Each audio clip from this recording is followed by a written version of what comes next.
Hey guys, it's Joe with Pocketnow.com.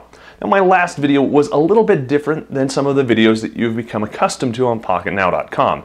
Instead of being kind of an intro with a hands-on man behind the camera perspective, we did kind of a video editorial. It was a little bit longer, it covered quite a bit more topics, and went into some detail on some topics that were kind of peripheral to what you'd expect from the website. It was an experiment to see if you guys liked it. We asked you to comment, and you did. And you loved it. So that's great. That said, I'd like to introduce you to the very first Android Guy Weekly.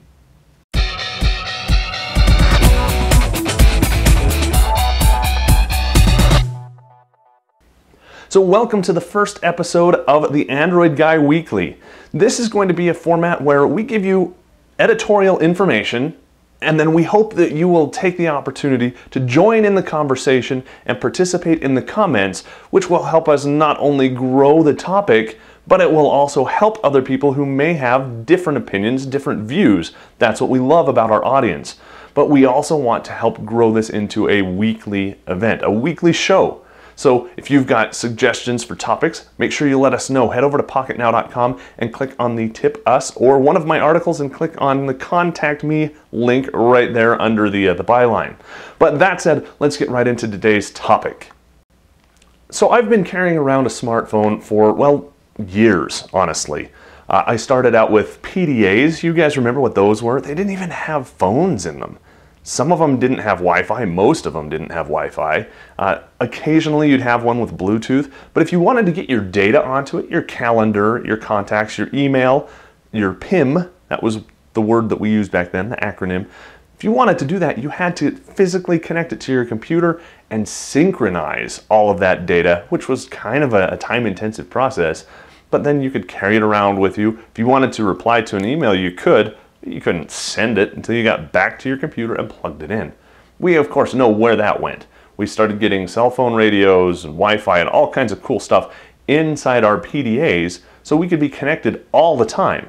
In fact, with Android, you don't even need a computer anymore. It can be your computer. You don't have to have iTunes. You don't have to have the Zune software. You can just literally open it out of the box, put in the battery in the SIM, put in your Gmail credentials, and you're done.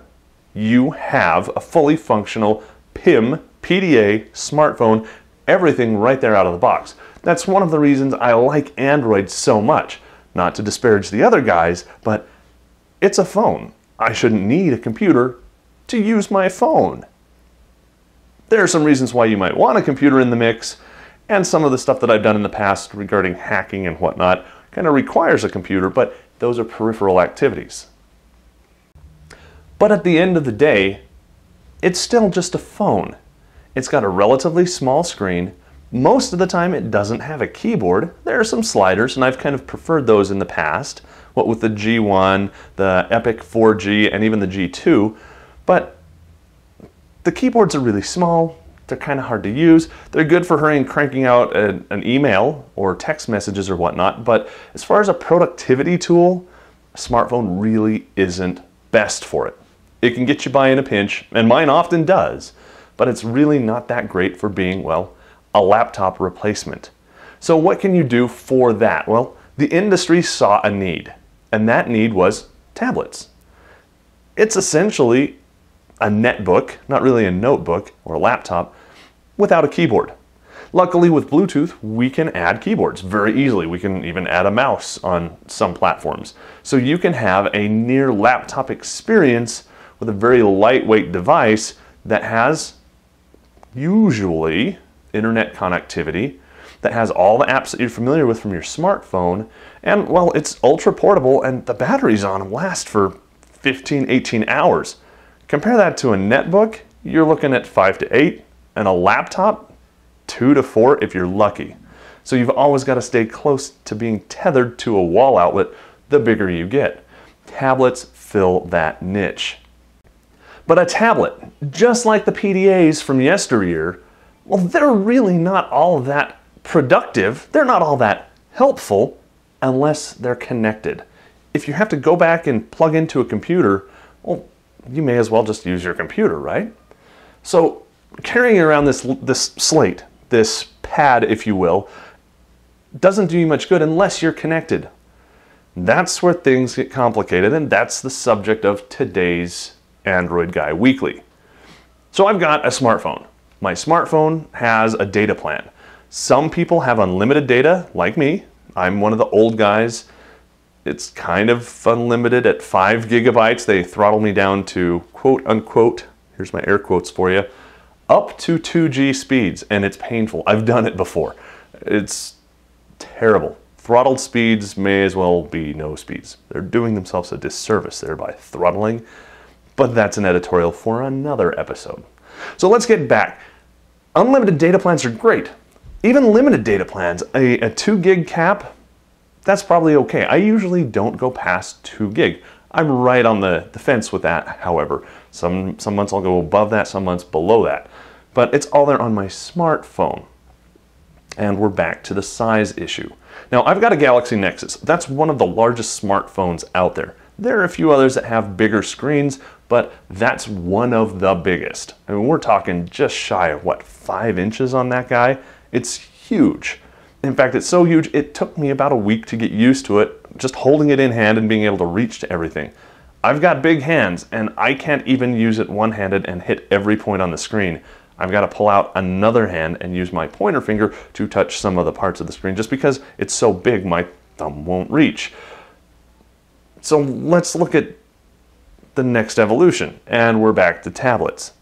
A tablet is supposed to be a two-handed device. Now, most of the time, it's one hand holding the tablet, the other hand poking at it, just touching the screen, moving around, typing, whatever it may be, launching those birds against those pigs, all kinds of stuff that you can do with 2 hands. But it's 2 hands, and it's big.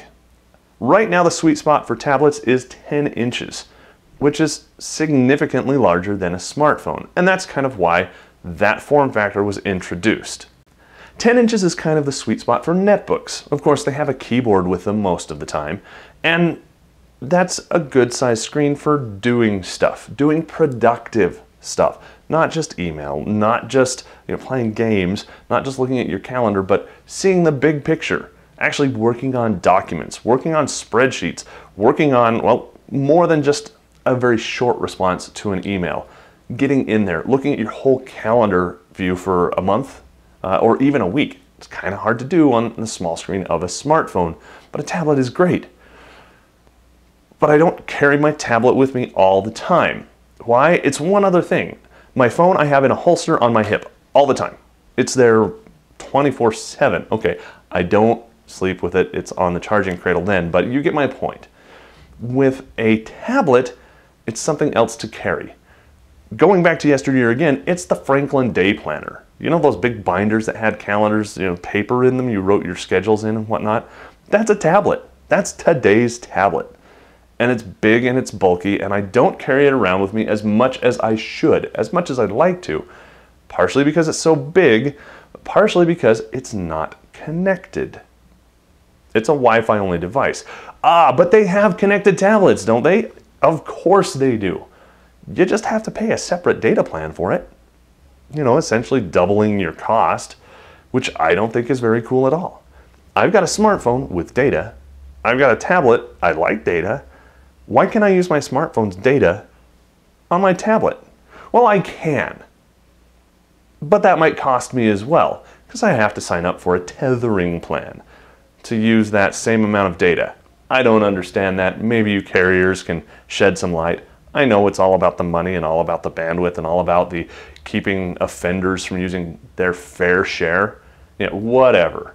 You just want me to pay for 2 plans. I get it. That's okay. That's business. But I don't want to. And I'm sure a lot of people out there don't want to do that either. So what do? Now you've got to carry not only a smartphone, but a tablet with you. Another problem with tablets, and this isn't a rail on tablets video, okay? Another problem with tablets is, let's say I only want to carry one device. Great, I'll carry a tablet, a connected tablet with a data plan, but now I don't have a phone. Great, so I either have to use Skype or I have to go to a VoIP solution, which you can do. It's relatively complex and more for the geeks among us. I haven't even done that on my phone, but you can. And at that point, your tablet, holding a tablet up to your, no, that doesn't work. So you got to have a Bluetooth device to be able to communicate. Not that nice. There's some sweet spot that we're missing there. And that's really where we're kind of at the cusp of an evolutionary shift. Or so I think. I could be wrong, and if I am, of course, we'll look back at history and see that. But if you have a different idea of where technology is going, make sure you let us know in the comments. So let me pull out my crystal ball and let's see where I think tablets and smartphones might be going in the future. So smartphones are 3, 4, 5 inch. Tablets are 10 inch. What's in the middle? 7 inch. 7.7 if you want to go with the Galaxy Tab 7.7. It's a nice in-between size. It's smaller than most of today's tablets, bigger than most of today's smartphones, gives you that extra room that you need to be able to do productive stuff. Make this a tool, not just a toy like some tablets kind of are. You know, you get it so you can relax, so you can be entertained, so you can hand it off to a kid and have them entertained while you're on a road trip or in a meeting or you're doing something grown up and they're bored. Fair enough. Am I the only parent who does that? Okay, seeing hands out there. Okay, go ahead and put your hands down. All right, so we've got all this stuff that tablets should do and they're not really doing because of the utility factor, the size and the connectivity. So here's my prediction. Tablets are going to shrink down in size to be around 7 inches, 8 inches, somewhere there. Just small enough to be portable, carryable, and able to, you know, use. We're still going to have the 10 inchers out there, don't get me wrong. The iPad form factor is not going away. The Zoom, not going away. But that's going to be for another niche. People like me, maybe people like you, we're going to shrink down, we're going to miniaturize, we're going to go with something that's small enough that we'll carry it with us and not be burdened with it, but big enough that we can actually use it and have it be productive. Which then brings us to connectivity. Now, right now, I basically have my phone set to portable tethering all the time. Not cool because that sucks down the battery in my phone, and I need my phone to be a phone so I can get phone calls on it. That's kind of what it's there for. But I have to have that on all the time so my tablet can be connected all the time. Now, of course, when the screen's off, I don't need it on either device, but you get my point. It sucks my battery life down, and really, isn't that the opposite way to look at things? Shouldn't we have our data plans on our tablets? I mean, we have MiFi devices or wireless bubbles or portable hotspots or whatever the branding is that essentially is just a cellular connected device. At the office, we have some Sprint devices that have 3G and 4G built in. T-Mobile and AT&T have theirs. It's just a puck, essentially. Just a little square rectangle, who knows what shape it is, but it has cellular radios in it, kind of like a router built in, and can let you connect to Wi-Fi with up to 5 devices to it. Share that amongst those 5 devices. So that's great. It's another thing I got to carry with me. Why not combine that hotspot technology, that tethering, into a tablet, which has a bigger battery, so honestly it's going to last, you know, quite a bit longer than even the puck would, and longer than the smartphone would using that, you know, the tethering. Why not do that? Now your tablet, your portable tablet, not your 10-inch tablet, becomes your wireless access point. But that opens something else up. If I have a data plan that I'm paying for on my tablet, do I need voice? Well, on the tablet, it'd be nice, but not necessary, because I still have my phone with me. Do I still need a phone if I've got a tablet that's that portable? And if so, then do I just have my voice on the tablet and use a Bluetooth headset to make and receive my calls? You know, of course, I could use it as speakerphone if I wanted to, but I just need that device. So then smartphones. Do smartphones go away? Are we going to start seeing a resurgence of dumb phones, of flip phones maybe, where all they are is voice? They don't need data because you've got your tablet with you. Maybe they'll become just a Bluetooth handset for your tablet that has buttons on it. It has the typical phone format, but all it does is connects to your tablet. Your tablet is essentially your communication device, and your phone is the thing that you talk into, sends the signal to the tablet takes care of all the data back in. Is that possible? Is that in our future? Maybe so. It kind of makes sense to me. Does it make sense to you? Let me know in the comments, positive, negative, whatever, and see, maybe we're going to evolve that way. What do I think the catalyst is that would actually get us to that point? Voice over LTE. Now, we've talked about that a little bit before. Voice over LTE is like voice over IP, except it's over the LTE network. How are they different? Well, primarily, voice over LTE uses LTE as its conduit, whereas voice over IP can use any data connection as its conduit. Voice over LTE pushes a lot of features to the back end. It pushes it to the carrier's infrastructure, like echo cancellation, noise reduction, stuff like that. So you don't have to have extra hardware. Like if you wanted to do that with voice over IP or even traditional cellular telephony, you'd have to have a second microphone on the device to listen for background noise, and then an algorithm running with enough processor power to cancel out that noise from your voice before it sends it down to the cellular network. It can be done, in fact it's being done, but voice over LTE can do it on the LTE back end rather than the front end on the device itself. So once we get voice over LTE and your device has an LTE connection, do we need traditional cellular voice? My argument? I say no. At that point, we'll start seeing old phones go away. Yes, there are still some dumb phones out there. We'll start seeing smartphones kind of go away and maybe even turn back into PDAs that have some phone-like capabilities through Bluetooth to your connected tablet. That tablet then becomes your hotspot. It becomes your portable productivity device. It becomes the conduit through which you make and receive all of your phone calls. Is that what the future is going to hold? I don't know. It kind of looks like it might, and really, I kind of hope that it does. What do you think? How do you think things are going to go forward? Now it's your turn. Let us know in the comments down below. Keep your comments productive. If you have criticisms, of course, send those right to me, because we want to make this better for everybody.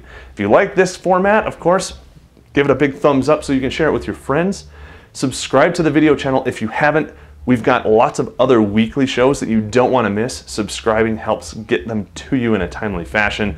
And of course, head over to Pocketnow.com to read all of our tips, tricks, solutions, news, articles, editorials. There's really just too much to list. For Pocketnow and the Android Guy Weekly, I'm Joe Levi.